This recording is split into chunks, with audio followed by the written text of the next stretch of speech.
Welcome to RJ classes. और आज जो हम लोग करने वाले हैं that is electromotive force, terminal voltage and internal resistance. इसके पहले अच्छी तरह समझ लो आप एक किसके लिए बात करते हो, ये वोल्टिक सेल के लिए, इलेक्ट्रोलाइटिक सेल के लिए। इन टर्म को हम लोग क्या करते हैं, यूज करते हैं।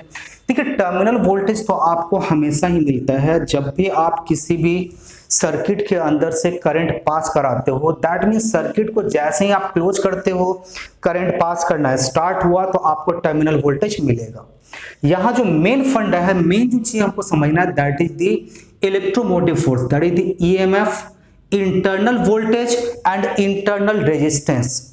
और ये जो होगा ये कब होगा, जब आपके पास वोल्टिक सेल होगा। मतलब जब आप इलेक्ट्रोलाइट का यूज करोगे, इलेक्ट्रोलाइट का यूज करोगे, जब आपके पास आयंस होगा इसके अंदर, मतलब इसके अंदर चार्ज होगा और उस चार्ज का मूवमेंट होगा from the one terminal to the other terminal, तब जाके हमको ये टर्म्स देखने को मिलेगा, ये टर्म्स मिलेगा, ये वैल्यू हमको वहां पे डिराइव होगा।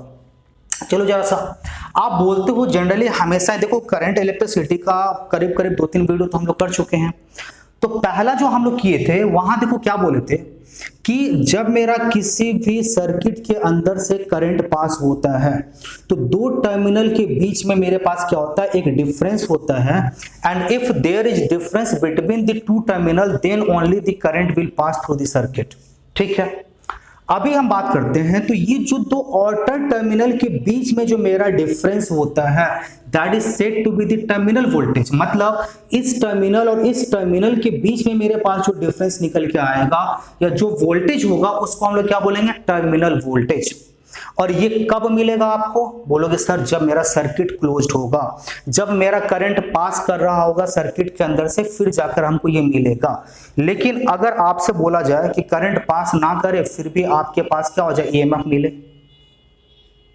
आप करंट पास नहीं कर रहे हैं, किसी भी सर्किट मेरा ओपन सर्किट है, फिर भी दोनों टर्मिनल के बीच में आपके पास एक वोल्टेज मिले, आपके पास करंट पास हो रहा हो, तो फिर इसको क्या बोलेंगे, इसको हम लोग बोलते हैं ईएमएफ, इलेक्ट्रोमोटिव फोर्स। तो अगर हम डेफिनेशन से स्टार्ट कर देते हैं तो डेफिनेशन आप क्या लिखोगे, व्हेन सर्किट इज ओपन, आपके पास when no current is passing through, क्या आ जाएगा, electrolyte through the circuit, the potential difference between the two terminal is said to be, क्या कहलाएगा, इलेक्ट्रोमोटिव फोर्स कहलाएगा।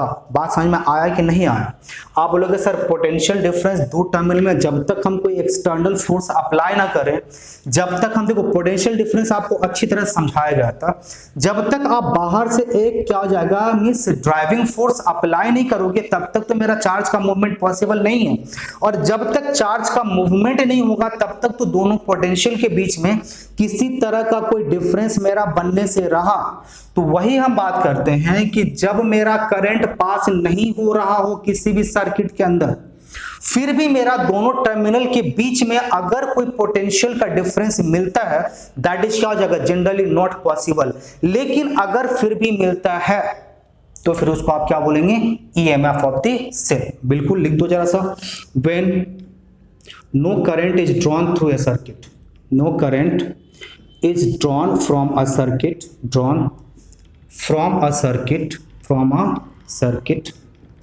the potential difference, क्या लिखेंगे, the potential difference between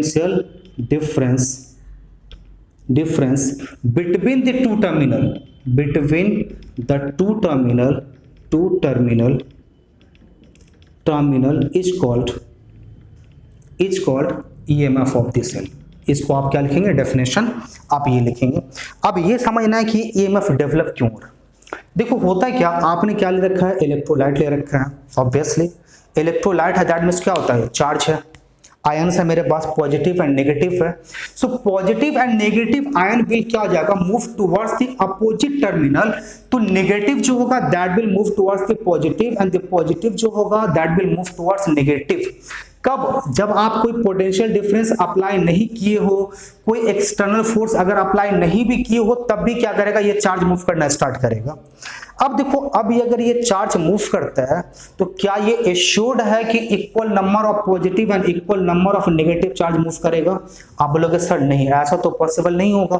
हो सकता है पॉजिटिव ज्यादा मूव कर जाए, नेगेटिव कम मूव कर जाए, या नेगेटिव ज्यादा चार्ज यहां आ जाए, पॉजिटिव कम आए। That means in both of the cases, अगर पॉजिटिव ज्यादा मूव कर जाए या नेगेटिव ज्यादा मूव कर जाए, in both of the cases there is the difference between the two charges. या तो पॉजिटिव कम हो जाएगा या नेगेटिव कम हो जाएगा, जो भी हो, एक चार्ज कम हो गया, एक ज्यादा हो गया, because of that there will be the flow of charges. और यही तो आप बोलते हो, जब आपका चार्ज फ्लो करने लगा तो obviously you will get a potential difference. आप यही ना बोलते हो, जब मेरा चार्ज फ्लो करना स्टार्ट करेगा we will get a potential difference.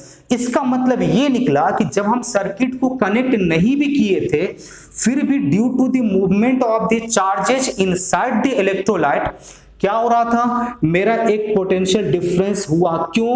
क्योंकि चार्ज जब मेरा मूव कर रहा था तो due to the unequal deposition of the charges at the two terminals there is the difference between the charges that क्या हो जाएगा, led to the movement of charges into the electrolyte, and due to the movement of charges inside the electrolyte a potential difference is created. Although circuit is open, so this potential difference has been given a special name, that name is EMF. Understood? तो ये EMF तो समझ में आ गया। तो मतलब आप ये बताना चाह रहे हो कि EMF का मतलब क्या हो गया, जो सर मेरा पोटेंशियल डिफरेंस टर्मिनल वोल्टेज बनेगा वो तो ठीक है, पोटेंशियल डिफरेंस अगर हम टोटल की बात करें, आप एक तरह से तो ये क्या हो गया, मींस वोल्टेज की बात कर रहे हैं आप, टर्मिनल एंड इंटरनल दोनों।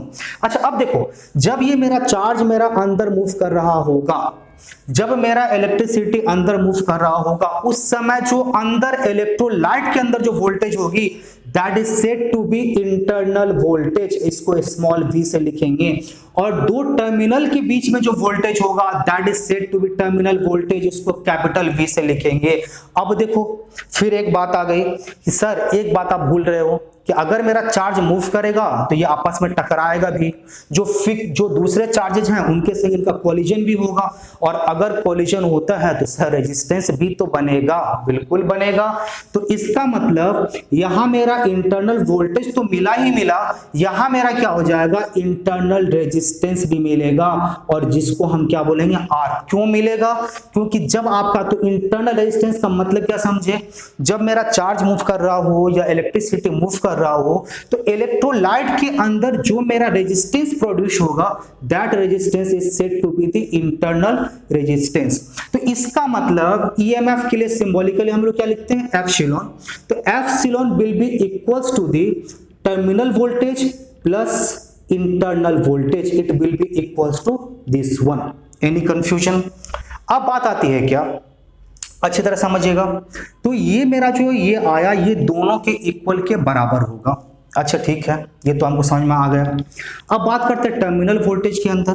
तो टर्मिनल वोल्टेज आप किसको बता रहे हो, अभी तो इतना बार डिस्कस कर रहे हैं कि सर जब मेरा सर्किट क्लोज रहेगा, मतलब जब हम करंट पास करा रहे होंगे किसी सर्किट के अंदर से, उस समय अगर दो टर्मिनल के बीच में जो डिफरेंस निकल के आएगा पोटेंशियल का, that is said to be the terminal voltage.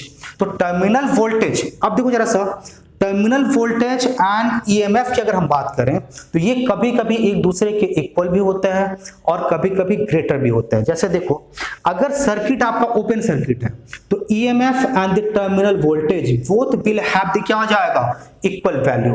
Terminal voltage and the means क्या हो जाएगा, means EMF both will have the equal value, but if the current means क्या हो जाएगा, circuit is close circuit, so in that case the EMF will have the greater value than the क्या हो जाएगा, terminal voltage. ये तो आ गया आपके पास। इंटरनल रेजिस्टेंस क्या है आपके पास, वो तो निकल गया। इंटरनल रेजिस्टेंस क्या, R स्मॉल r, कैसे बन रहा था पता ही आपको। अच्छा रेजिस्टेंस क्या बोल रहे थे, किसी भी कंडक्टर के अंदर से अगर मेरा चार्ज मूव करता है, due to the movement, during the movement of the charge, जो मेरा कोलिजन होता है, जो मेरा ऑब्स्ट्रक्शन ऑफर्ड होगा, that is said to be resistance. तो यहां आप इंटरनल बात कर रहे हैं, यहां इसके ऊपर की बात नहीं कर रहे हैं, आप सिर्फ इलेक्ट्रोलाइट की बात करेंगे। देखो अच्छी तरह समझ लो, जब सिर्फ इलेक्ट्रोलाइट रीजन की अगर हम बात करें, so that all term will be called the internal, और जब हम सिर्फ टर्मिनल की बात करेंगे, that is said to be external और द टर्मिनल। तो यहां पे इलेक्ट्रोलाइट के कारण जो मेरा रेजिस्टेंस बनेगा उसको हम क्या बोलेंगे, आर। अच्छा देखो मेरे पास V मिला, R मिला, तो हम यहां से I भी निकाल सकते हैं। तो अगर यहां से हमको ओम्स लगाना हो तो V इक्वल्स टू क्या, V इक्वल्स टू क्या निकल आएगा, IR, ये निकल के आएगा फॉर्मूला। तो यहां से आपके पास टर्मिनल एंड क्या हो जाएगा, इंटरनल वोल्टेज आपके पास निकल गया या EMF निकल गया, इंटरनल आपको रेजिस्टेंस समझ में आ गया। अच्छा अब देखो जरा सा, तो ये सारे चीजें आप मेरे ख्याल से समझ में आ गया होगा आपको।